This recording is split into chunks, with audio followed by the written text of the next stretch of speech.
Salut, aujourd'hui on va se pencher sur les templates. Alors par défaut, Cubase vous propose des templates, mais qui ne sont pas forcément adaptés à votre façon de travailler. Donc le mieux évidemment c'est de se faire ses propres templates. Alors par exemple là, on va commencer par un template que j'ai fait pour mes compos guitare en lourd. Donc quand je crée un nouveau projet et que je sais qu'il va être plus orienté guitare, j'utilise ce template. Voilà, mon template est ouvert. J'ai donc ma fenêtre d'arrangement qui est sur mon écran de gauche et la fenêtre de la console que j'ai sur mon écran de droite. On reviendra sur la console un peu plus tard. Donc, dans un template, l'avantage c'est de déjà tout pré-câbler. Donc d'entrée de jeu, on va dans Studio Connexion Audio et on vérifie que on a toutes les entrées qu'on a déjà prévues par rapport à sa carte son. Donc on choisit les bonnes entrées, on les appelle, on les nomme pour que ça soit clair au moment de l'enregistrement. On fait de même pour les sorties. Alors moi j'utilise la Control Room, donc c'est dans Cubase, c'est au choix sortie ou Control Room, mais on ne peut pas avoir les deux en même temps. Donc j'ai défini ma Control Room avec les bonnes sorties qui vont bien. Donc ça c'est la première étape. Donc aller dans connexion audio, studio connexion audio. Voilà. Une fois que ça c'est fait, on peut passer à l'arrangement, l'agencement des pistes. Donc moi, comme c'est une compo pour guitare, j'ai prévu évidemment des pistes guitare. Donc Cubase permet d'avoir des dossiers de pistes. Donc j'ai un dossier pour les guitares, un dossier pour la basse, un dossier pour les drums, un dossier pour les synthés, un dossier pour la voix. Et là j'ai une piste audio que j'appelle sample pour c'est un peu du tout venant. Donc on a défini des dossiers, on a défini des effets. Donc au niveau effet, j'ai prévu une reverb longue, un délai, une reverb moyenne, une reverb un peu pour les effets spéciaux, une reverb room et un compresseur pour la compression parallèle. Donc je l'ai mis en auxiliaire. Donc évidemment, dans chacun de ces effets, vous mettez ce que vous voulez. Bon, là j'ai mis une lexicon, là j'ai mis la ultra reverb, et là j'ai mis Ecoboy pour les délais. Mais évidemment, on peut utiliser les effets qui sont inclus dans Cubase ou d'autres marques d'effets. Ça, c'est justement, chacun est libre d'agencer son template comme il le veut.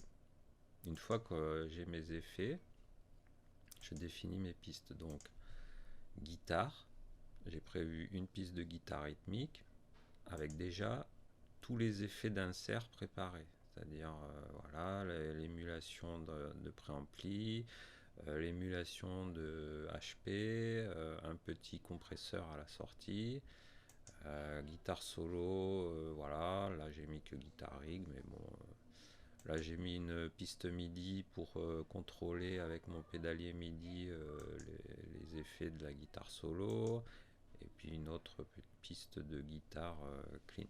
Tout ça rangé dans le dossier guitare. On fait pareil pour la basse, piste de basse avec tous les effets prévus déjà sur la piste, les drums, supérieur drummer, les synthés. Donc là, comme c'est une compo guitare au départ, j'ai pas prévu encore beaucoup de pistes de synthé. Donc ça, on peut toujours, de toute façon, dans le projet, on pourra toujours ajouter des pistes, évidemment. Et pour les voix, pareil, avec les effets de basse que j'utilise pour les voix. Très important, on définit les groupes. Alors moi personnellement, comme j'ai un contrôleur avec fader et que que j'ai 8 faders, j'essaie en général de commencer par avoir un nombre de groupes inférieur ou égal à 8. Voilà. Mais bien sûr, ça dépasse toujours. Et on finit la session avec 10 ou voire 12 groupes ou plus selon le projet évidemment. Donc en général, je prévois donc un groupe guitare, un groupe basse. C'est un peu comme, c'est un peu le reflet des dossiers de pistes que j'ai au départ. Et puis après, ça peut s'affiner parce que quand on est dans les drums et qu'on veut traiter différemment le kick et la snare, on va créer un sous-groupe de kick, un sous-groupe de snare par exemple.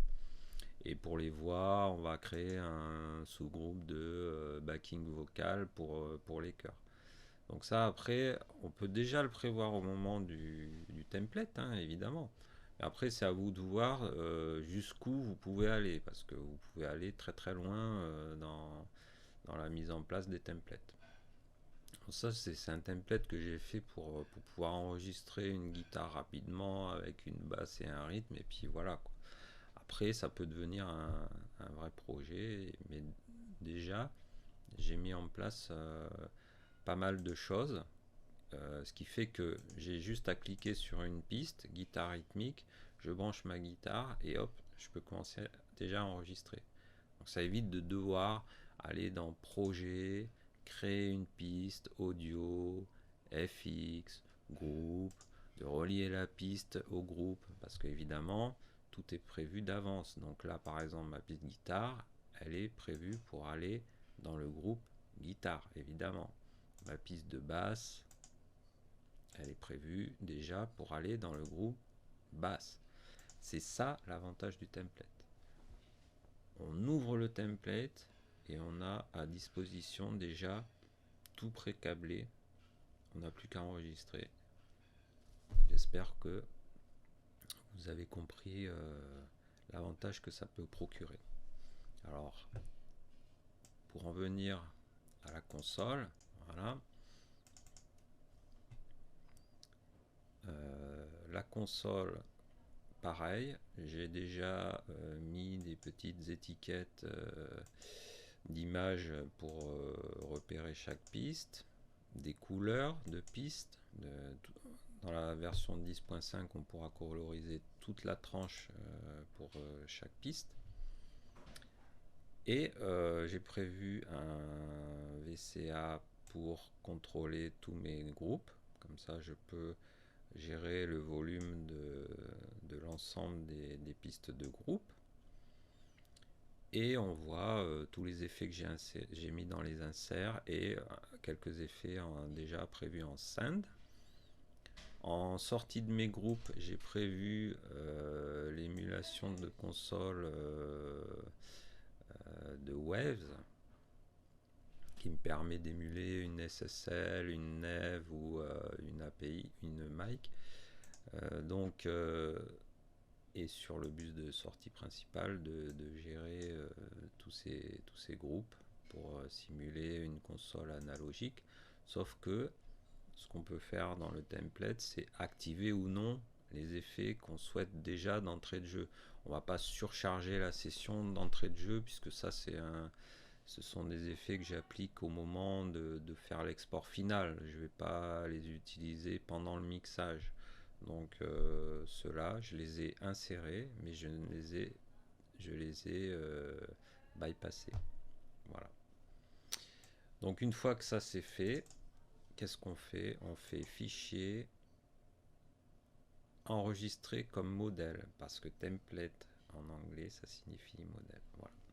Alors voilà pour le template de guitare, mais il y a bien sûr plein d'autres applications pour utiliser les templates.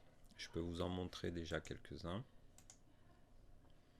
Moi, je me suis fait un template compo guitare, un template compo synthé. J'ai plusieurs empty. Alors, c'est des templates par défaut, mais j'ai un template de vidéo dont je veux modifier le son. Donc, j'ai juste une piste vidéo, une piste de voix off et une piste de musique. Donc c'est un template très simple avec 3 pistes, mais au moins je l'ouvre, j'importe ma vidéo et je démarre. Et sinon, alors on le verra dans une autre vidéo parce que ça risque d'être un petit peu long à décrire. J'ai un template pour la composition orchestrale. Donc là, c'est en général, c'est des gros templates. Vous avez déjà peut-être pu le voir sur YouTube, sur certains compositeurs à l'image qui ont des templates de plus de 1000 pistes. Bon, ça après, ça dépend de la puissance de feu dont vous disposez dans votre PC. Voilà, donc le template orchestral, on le verra une autre fois. Voilà, à la prochaine.